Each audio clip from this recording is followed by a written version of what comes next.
తాను కోరుకున్నట్లుగానే బీహార్లో ఓటర్ల జాబితా సమగ్ర సవరణ పూర్తి చేయగలిగిన ఎన్నికల సంఘం ఇప్పుడు రెండో దశలో 9 రాష్ట్రాలు 3 కేంద్రపాలిత ప్రాంతాలలో జాబితా ప్రక్షాళనకు నడుం బిగించింది.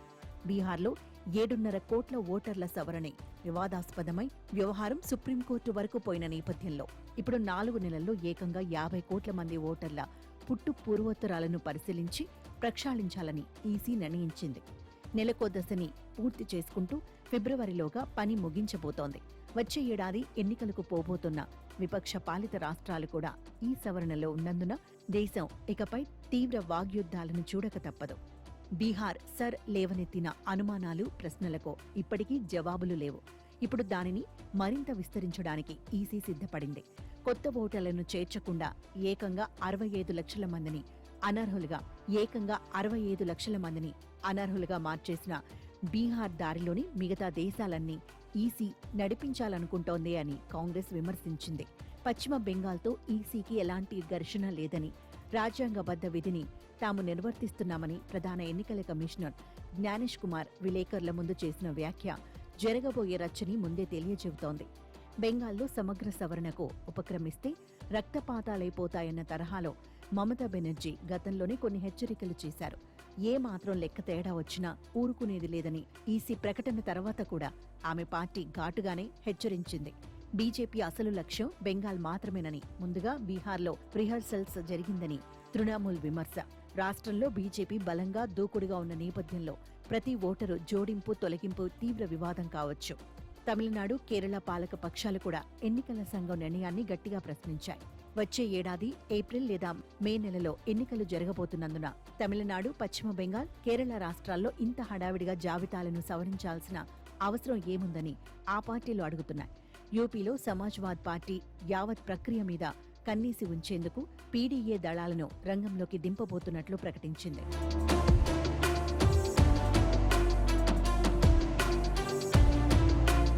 మోదీ ప్రభుత్వం పక్షాన అది చెబుతున్న రీతిలో ఈ ప్రక్షాళన జరుగుతోందని ఆరోపిస్తున్న విపక్ష పార్టీలు తమ వాదనను నిరూపించుకోవడానికి శతథా ప్రయత్నిస్తాయి.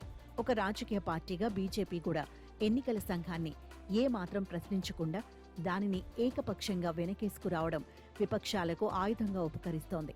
బీజేపీ, దాని మిత్రపక్షాలు ఈసీ చర్యలను సమర్థించటం, ఇండియా కూటమి పార్టీలు వ్యతిరేకించడంతో ప్రజాస్వామ్యాన్ని బలోపేతం చేయవలసిన ఇటువంటి కార్యక్రమాలు సైతం రాజకీయమయమైపోతున్నాయి.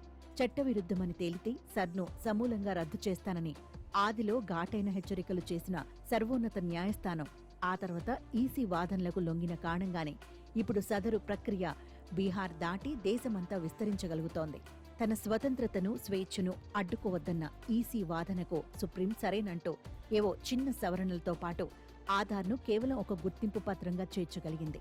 ఓటరు సమర్పించాల్సిన యోగ్యతా పత్రాల జాబితాలో దానిని చిట్టచివరన ఉంచేందుకు ఈసీ అయిష్టంగానే ఒప్పుకుంది. దేశవ్యాప్త ఓటరు జాబితాల శుద్ధీకరణకు ఎన్నికల సంఘానికి బీహార్ ప్రయోగ కేంద్రంగా ఉపకరించింది. ఒక పోలింగ్ బూత్ను 1200 మంది ఓటర్లకు పరిమితం చేయడం, ఈవీఎంల మీద అభ్యర్థుల కలర్ ఫోటోలు ఇత్యాది 17 కొత్త సంస్కరణలకు కూడా బీహార్ పునాదిగా పనిచేసింది.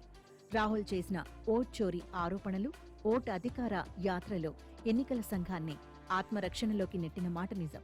నిరూపించు లేదా క్షమాపణలు చెప్పు అని రాహుల్ మీద విరుచుకుపడిన ఈసీ కూడా బీహార్ అనుభవాల నుంచి చాలా పాఠాలు నేర్చుకుని అనేక విధానపరమైన మార్పు చేర్పులతో రెండో దశకు ఉపక్రమించిన నేపథ్యంలో అన్ని పార్టీలు సంఘానికి సహకరించాలి.